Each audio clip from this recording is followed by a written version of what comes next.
আপনার রুজি রোজগার কম, বিয়ে করেন, দেখবেন আপনার রুজি রোজগার আল্লাহ তাআলা বাড়িয়ে দিয়েছেন। কে বলতেছেন? আমার নবীজি বলতেছেন। আমার নবী বলছেন, খায়রুকুম খায়রুকুম লিআহলিহি, তোমাদের মধ্যে সেই ব্যক্তি উত্তম যে তার স্ত্রীর কাছে উত্তম। আপনি যদি আপনার স্ত্রীর দৃষ্টিতে ভালো হন, আপনার স্ত্রী যদি আপনার প্রশংসা করে, তাহলে আপনি উত্তম মানুষ, তাহলে আপনি সেরা মানুষ। সর্বশ্রেষ্ঠ মানুষ সে যে তার স্ত্রীর কাছে সর্বশ্রেষ্ঠ। সেজন্য আমাদের চেষ্টা করতে হবে আমাদের পরিবারের কাছে, আমাদের স্ত্রীর কাছে শ্রেষ্ঠ হওয়ার, উত্তম হওয়ার, উত্তম চরিত্রের প্রমাণ দিতে হবে। সমস্ত সম্পদ আমার নবীর কদমে যিনি বিলিয়ে দিয়েছিলেন, সে খাদিজাতুল কুবরাকে আমার নবী কত ভালোবাসতেন। ওনার ইন্তেকালের পরেও ঘরে যখন ছাগল জবে করতেন, আমার নবীজি আগে বলতেন, আগে আমার খাদিজার বান্ধবীদের ঘরের মধ্যে কিছু গোস্ত পাঠিয়ে দাও, তারপর আমার ঘরে রান্না হবে।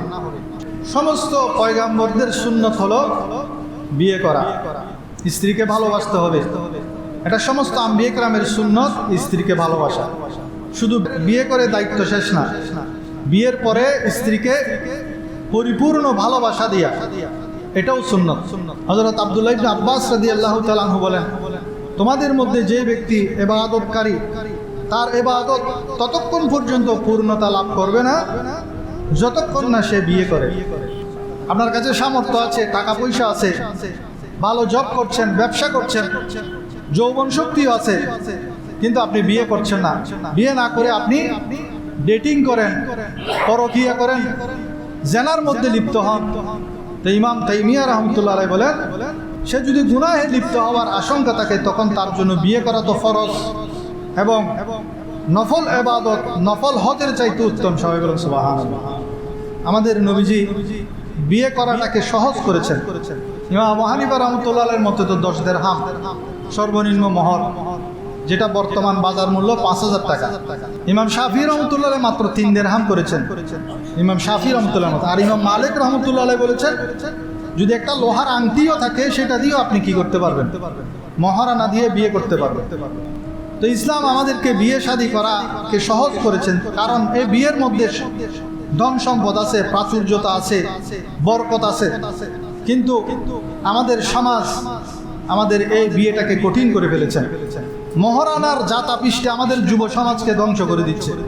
20 লাখ টাকা, 30 লাখ টাকা, আমার চাচাতো ভাই 50 লাখ টাকা দিয়ে করেছে, আমি 1 কোটি টাকা দিয়ে করব। কিন্তু সে পুরা জীবন যদি ইনকাম করো 1 কোটি টাকা কামাইতে পারবে, সে 1 কোটি টাকা মহারানা কোত্থেকে দিবে? এই প্রতিযোগিতা আমাদের দূরে ঠেলে দিতে হবে, তাহলে দেখবেন বরকত চলে আসতেছে। 15-20 হাজার টাকা ইনকাম করতেছেন, আপনার স্ত্রীকে ভরণ পোষণ দিতে পারবেন, খাওয়াইতে পারবেন, একটা বাসা দিতে পারবেন, একটা রুম দিতে পারবেন থাকার জন্য, এবং তাকে বছরে 2টা কাপড় দেওয়ার সামর্থ্য যদি আপনার থাকে, সর্বনিম্ন 5000 টাকা মহারানা যদি আপনার থাকে, তাহলে আপনি বিয়ের উপযুক্ত। আপনার সন্তান সামর্থ্যবান হয়েছে, আপনার সন্তানকে বিয়ে করিয়ে দেন, তাহলে সে গুনাহ থেকে বাঁচতে পারবে, আপনার ঘরের মধ্যে বরকত হবে। আপনার কাছে তাকওয়া আছে, নামাজ কালাম পড়েন, আল্লাহকে ভয় পান, আপনার ঈমান অর্ধেক। এখন আপনি যদি বিয়েটা করে ফেলেন, তাহলে আপনার ঈমান বাকি অর্ধেকটা পূর্ণ হয়ে যাবে।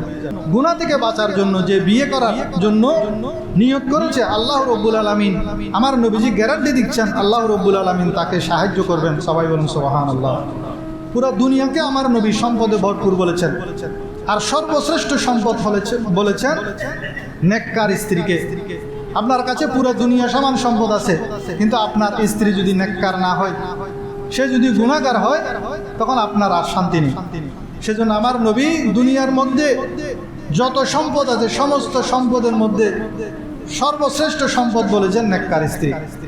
আল্লাহর রহমতের নজর পাওয়ার একটা সুন্দর আমল, সেটা আপনি গিয়ে আপনার স্ত্রীর দিকে ভালোবাসার দৃষ্টিতে দেখলেন, আপনার স্ত্রীও আপনার দিকে ভালোবাসার দৃষ্টিতে দেখে মুচকি হেসে দিল, তখন আমার নবী বলছেন, তখন এই 2 জন স্বামী স্ত্রীর দিকে আল্লাহ রাব্বুল আলামিন রহমতের দৃষ্টিতে তাকান। সবাই বলেন সুবহানাল্লাহ।